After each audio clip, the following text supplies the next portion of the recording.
Hello everyone, welcome to hair Pathshala. आज मैं आप लोगों के लिए फिर से एक ब्यूटीफुल हेयर स्टाइल लेकर आई हूँ। तो आप देख सकते हैं फ़ोटोज़ में मैंने एक messy open hair style look create किया है। तो आज मैं यही सिखाने वाली हूँ आपको वीडियो में। तो जल्दी से मेरे चैनल को सब्सक्राइब कर लीजिए और मेरी वीडियो को लाइक कीजिए एंड शेयर कीजिए। वीडियो को पूरा एंड तक देखिएगा क्योंकि बहुत इंटरेस्टिंग हेयर स्टाइल है और बहुत सारे टिप्स मिलने वाले हैं।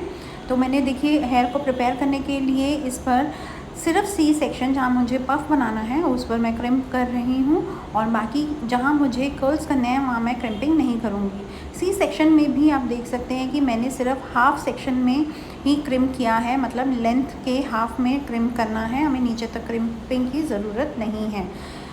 तो इस तरीके से मैं यहाँ पर सिर्फ रूट से लेके मिड लेंथ तक क्रिम्प कर रही हूँ और क्रिम्पिंग थोड़ी अच्छी चाहिए मुझे ताकि मेरा पफ़ जो है वो थोड़ा अच्छे से क्रिएट हो।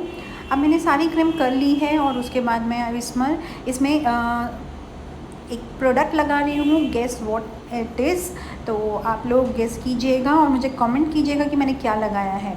तो चलिए, अभी मैंने जो प्रोडक्ट लगा दिया है उसके बाद अब मैं यहाँ पर पफ़ क्रिएट कर रही हूँ और इसमें पफ़ क्रिएट करने के लिए मैं डस्टेड पाउडर यूज़ कर रही हूँ ताकि मेरे हेयर में अच्छे से वॉल्यूम आ जाए, मेरे पफ़ में वॉल्यूम आ जाए। और डस्टेड पाउडर यूज़ करने के बाद मैंने इसमें बैक कॉम्ब किया है। इस तरीके से आप बैक कॉम्ब करेंगे। बैक कॉम्ब को स्प्रे से लॉक कर दिया है और इस तरीके से अच्छे से स्प्रेड कर देना है आपको।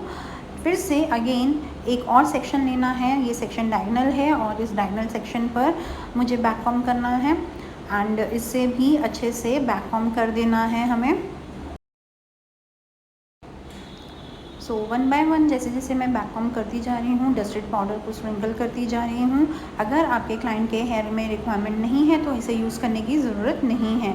अगर आपको बाउंस देना है और क्लाइंट के बाल भी बहुत ज़्यादा सिल्की हैं, स्मूथ हैं, तो आप ये पाउडर यूज़ कर सकते हैं ताकि आपका पफ जो है अच्छे से होल्ड हो सके, उसमें वॉल्यूम आ सके। बैक कॉम्ब को आपको स्प्रे के साथ लॉक करते जाना है। तो इस तरीके से मैं पूरा पफ कंप्लीट कर रही हूँ one by one. Same process के साथ इसी तरीके से हमें अच्छे से बैक कॉम्ब करते जाना है। इस पफ की हाइट हम बहुत ज़्यादा नहीं रखेंगे क्योंकि मुझे मेसी लुक क्रिएट करना है। इसके ऊपर जो मेसी लुक आ जाएगी उसकी वजह से पफ वैसे भी दिखने वाला नहीं है, तो मुझे इसे बहुत ज़्यादा हाइट नहीं देनी है। बट क्योंकि एक प्रॉपर डेमो मुझे क्लास में देना होता है तो मैंने इस पफ को भी बहुत अच्छे से उन्हें नीट करके दिखाया है और अच्छे से क्रिएट किया है। ऐसा नहीं करना है आपको कि आप कुछ भी ऐसा गंदा सा नीचे क्रिएट कर दें। और जो भी आप क्रिएट करें वो अच्छे से आपको बनाना है, नीटली बनाना है और प्रॉपर तरीके से राइट वे से बनाना है, तभी आपका मेसी लुक भी अच्छे से क्रिएट होगा। तो इसे भी अच्छे से शाइन स्प्रे के साथ लॉक कर दिया है एंड ऊपर से इसे फाइनली मैं अब पिन अप कर रही हूँ। पिन लगाने में बहुत सारे स्टूडेंट्स को प्रॉब्लम आती है, तो देखिए किस तरीके से इजीली मैंने इसे पिन अप कर दिया है।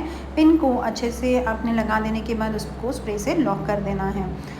अब फ्रंट वेरिएशन पर आते हैं और फ्रंट के हेयर में मैंने बॉक्स सेक्शन क्रिएट कर दिया है। फ्रंट से एक सी सेक्शन अलग किया हुआ है एस वेव क्रिएट करने के लिए। अब इस बॉक्स सेक्शन को भी मुझे अच्छे से कॉम्ब कर लेना है, स्प्रे कर लेना है एंड उसे अच्छे से हम ये वेवर से वेव करेंगे। तो इसमें हमने वेवर से मेसी लुक क्रिएट किया है। आप सब जानते ही होंगे कि ये कौन सा टूल है, इसे वेवर बोलते हैं या 3 रॉड भी बोलते हैं। तो इससे हम वेव्स क्रिएट कर सकते हैं बहुत ईजीली।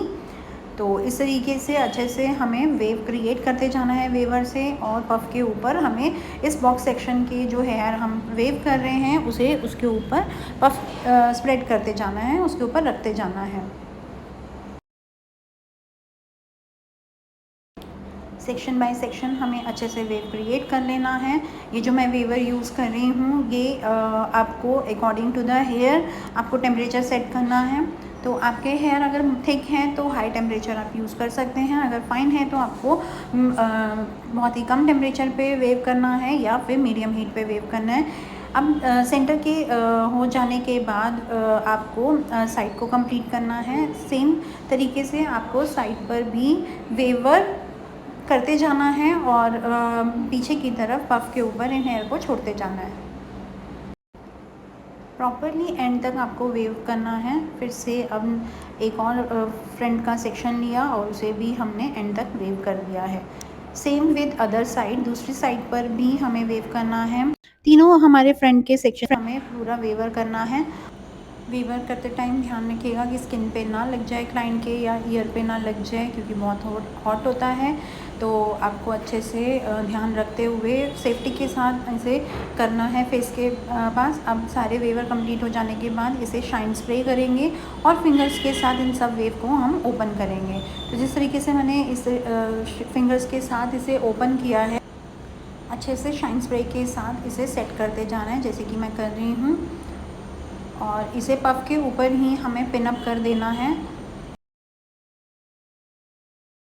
शाइन स्प्रे के साथ सेट करना ज़रूरी है, क्योंकि जब हम इस तरीके से कोई मेसी लुक क्रिएट करते हैं तो उसमें फ्रिज आ जाती है बालों के अंदर। जब भी हम उसे ओपन करते हैं तो आपको शाइन स्प्रे के साथ ही काम करना पड़ेगा, ताकि फ्रिज कंट्रोल रहे और आपका मेसी लुक मेसी होते हुए भी एक नीट तरीके से सेट किया हुआ लगे। अब फ्रंट के में हमें एस वेव को सेट करना है, और एस वेव को देखिए किस तरीके से मैं सेट कर रही हूँ। फ्रंट से इस तरीके से पकड़ना है आपको और ऊपर की तरफ स्प्रेडिंग करनी है और स्प्रे के साथ आपको सेट करते जाना है। इस तरीके से आप सेट करते जाएंगे, स्प्रे के साथ पूरा नीट करना है। और पिंस के साथ आपको ये जहाँ हमने स्प्रेडिंग की है उसे होल्ड कर देना है। एंड आईब्रो के पास से हमें इसको नीचे की तरफ डाउन में स्प्रेड करना है। मैं अपनी वीडियो में बहुत सारे आपको अपनी क्लास के टिप्स बताती हूँ।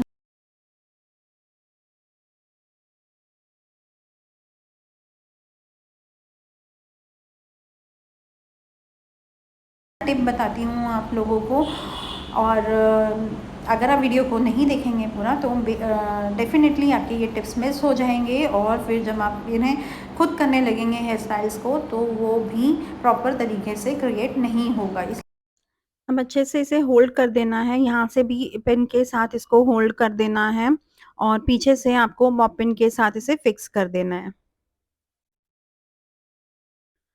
अब पीछे के बालों पर हमें कर्ल्स करने हैं, और कर्ल के लिए मैं 19 नंबर की टोंग यूज़ कर रही हूँ आइकॉनिक की, और इसको मैंने आउट कर्ल में सॉरी इन कर्ल में यूज़ किया है। पीछे इनके हेयर की डेंसिटी बहुत ज़्यादा नहीं है, तो इसके ऊपर मैंने एक्सटेंशन भी यूज़ किया था, बट उसका वीडियो नहीं बन पाया है। तो फाइनल लुक में आपको दिख जाएगा कि एक्सटेंशन भी लगाया हुआ है। कर्ल्स करने के लिए आप कोई भी मशीन ले सकते हैं, किसी भी नंबर की मशीन ले सकते हैं, 19, 25, 22। इस तरीके से one by one randomly section को उठा के मैं इसमें इन कर्ल कर रही हूँ विद क्लासिक टेक्निक, यानी कि बिल्कुल सिंपल टेक्निक के साथ इन कर्ल क्रिएट कर रही हूँ। एंड्स प्रॉपरली आपके अच्छे से रोल होने चाहिए, और आपको इसका जो टेम्परेचर है रॉड का वो अकॉर्डिंग टू हेयर रखना है, जैसे कि मैं पहले भी बता चुकी हूँ। अगर आपके क्लाइंट के हेयर थिक हैं तो आपको 200 या 230 के टेम्परेचर पे करना है, और अगर फाइन हेयर हैं तो आप 180 190 के टेम्परेचर पर रॉड को यूज़ करेंगे। तो इस तरीके से हमारा हेयर स्टाइल पूरा कंप्लीट हो गया है। आप देख सकते हैं मैंने एक्सेसरी से कितने अच्छे से डेकोरेट किया है। तो अगर आपको मेरी वीडियो और ये ट्यूटोरियल पसंद आया हो तो मेरी वीडियो को शेयर कीजिए, मेरे चैनल को सब्सक्राइब कीजिए एंड लाइक कीजिए। Thank you so much.